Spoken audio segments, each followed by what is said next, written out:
Is Keir Starmer losing control over his cabinet when it comes to freebies? Despite promising a government of change, it seems his team isn't on the same page about repaying gifts they've received since taking office.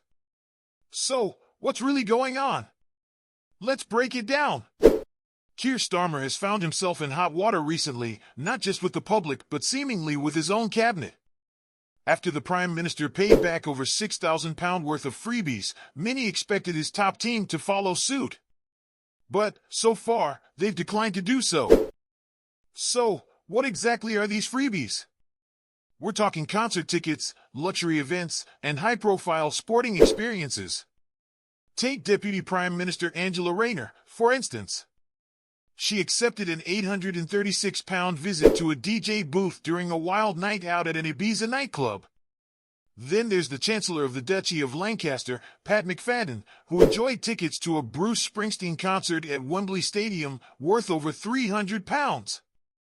And that's not all. Other ministers were spotted at high-profile events like Wimbledon and Taylor Swift concerts. Despite all this, none of these ministers have committed to paying back their gifts, even after Starmer set the example by repaying his own freebies. Among those remaining tight-lipped are Environment Secretary Steve Reed, who accepted nearly £600 worth of Kylie Minogue concert tickets, and Education Secretary Bridget Phillipson, who also enjoyed the Royal Box at Wimbledon. Health Secretary Wes Streeting and Commons leader Lucy Powell? They both raked in hospitality tickets for major events too, but no word yet on whether they'll follow the PM's lead. This isn't sitting well with the public either. A YouGov poll revealed that nearly 4 in 5 people think Starmer made the right move by repaying his gifts, and many expect his cabinet to do the same. Yet, according to sources inside Number 10, the Prime Minister isn't forcing his ministers to return the freebies. Instead, he's leaving the decision up to them. So, what does this say about Starmer's leadership? Critics, including Tory MP Robert Jenrick, have been quick to slam the situation, accusing Starmer of being weak for not cracking down on his team. Jenrick claims the cabinet is completely at odds with the Prime Minister, pointing to Starmer's repayment as a clear admission that accepting freebies on this scale is inappropriate. Even Labour Party grandee Harriet Harman weighed in, suggesting that Starmer should make the call on what his ministers should do, rather than leaving it as a personal choice.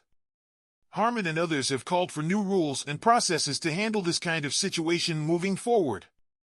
Meanwhile, former Prime Minister Tony Blair is brushing off the scandal, urging Starmer to rise above the controversy and focus on his government's mission. Starmer himself has repaid a staggering £3,398 for 6 Taylor Swift concert hospitality tickets, as well as £1,939 for Doncaster races tickets, and nearly £840 for a designer outfit his wife wore to London Fashion Week. However, he's notably not repaying over £38,000 worth of clothes and accessories given to him and his wife by Labour peer Lord Ali before the election.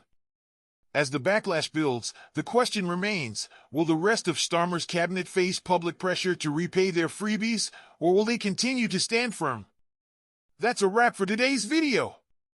Don't forget to give us a thumbs up and share your thoughts in the comments below. Should Keir Starmer take a stronger stance, or is he right to leave it up to his ministers? Let us know what you think. You're watching AU News.